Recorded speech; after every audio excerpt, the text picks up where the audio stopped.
Hey guys, Mike Garrison with InsideLineRC.com here, and I'm with Ernie Provetti with Trinity. Ernie, welcome to Vegas. You having a good time so far? Thanks, Mike. Yeah, I'm having a great time. This is actually my first trip to Vegas.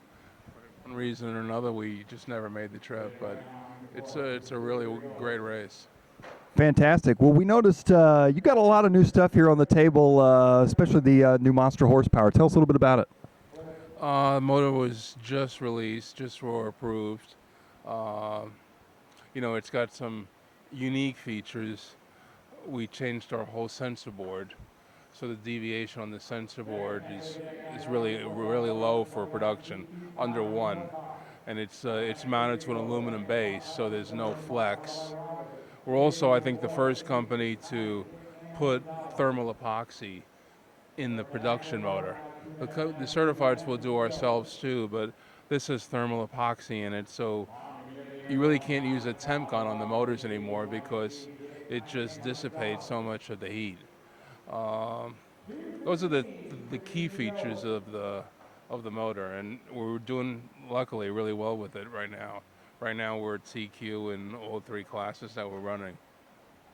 Yeah, definitely the team doing good. Andrew Knapp laying it down in even Mod 12 scale. We're used to seeing him in the stock classes, and he's laying it down in Mod as well, so that's cool.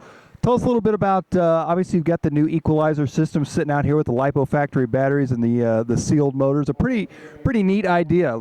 Talk to us a little bit about that.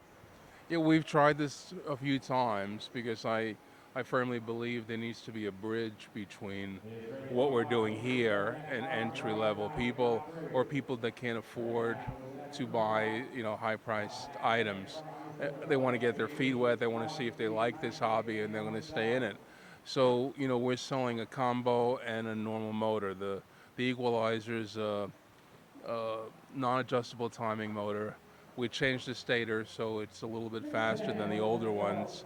I mean, the resistance readings on the stator are 20.9, 20.9, 21.0, so it's not your typical throwaway, motor. We've got it marked with stickers that if you peel it a little, you can see. So basically, what we're doing is if you run this motor in let's say an amateur class, if they try to tamper with the motor, they're out. You can't open them. And the same thing with the battery pack. We're selling it as a combo. The street price on the motor is $65, and the combo, the street price should probably be about $115. So it's an affordable package. And we've talked to Roar about it. We've talked to Scotty about it, about possibly having a class. But it's really for the grassroots racing. I mean, that's what we need to bring back in this hobby. There's too many big races and not enough local races.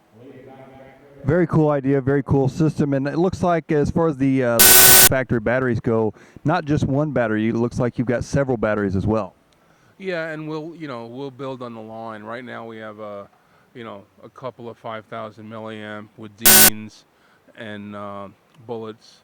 A 6500, which is a racing milliamp battery, and we have the Shorty, which is the most popular off-road battery. The key things about the batteries are not only are they good, are they 5 millimeter connectors, but the retail price on the 2S Shorty is $29.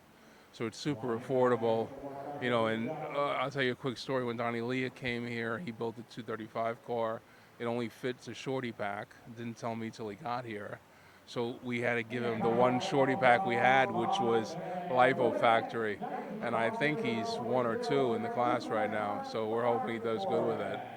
Well, that's definitely a statement for the batteries, and just goes to show a budget battery can still do big things. That's for sure. Sure.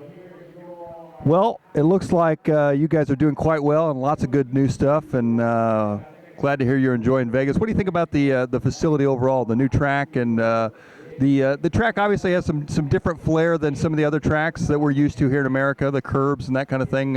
What is your take on that? I mean, I think Scotty's done a great job here. I mean, I've been to a lot of races all over the world. I told you, I've never seen a promoter open the door at 7 a.m. and greet everybody. He's upbeat. The music's blasting when you come in. He's built a great trunching track for us because not only do you have the black carpet with the grip, but you have such a long track that it really challenges us with the correct gear ratios, the correct, you know, so the drivers don't fade. That's the key. Everybody's chasing that. What about Mod 12 scale this weekend? They made a decision to go with the 6.5 minimum rule. Guys seem to be kind of torn on it. Some agree with it, some don't agree with it. Obviously, the entries are up, but again, you know, some are with it, some are not. What are your thoughts on it? I was originally against it. I mean, you know, I thought it would limit, you know, modified. You're just selling one wind. But coming here, and if we had a regular modified race here, it'd probably be 9 and 10 entries. And he's got close to 40. And looking at the cars run with the 6.5, it's become more of a drivable class now. You can see some guys are struggling with keeping the power up through the corners. I think that's why Knapp's having an advantage, because he can power the car through. A lot of even maybe the Europeans aren't used to that yet. Normally they're used to just running flat down the straightaway as fast as they can and just get around the corners. So it'll be interesting to see, but I think for now anyway, it might not be a total fix, but I think it's a great idea to start with now, and I was wrong. Well, Ernie, we thank you so much for taking some time with us and joining us here at the IIC, and we hope you enjoy the rest of your stay. Thank you, Mike. It's great seeing you guys, and everybody watch InsideLineRC.com.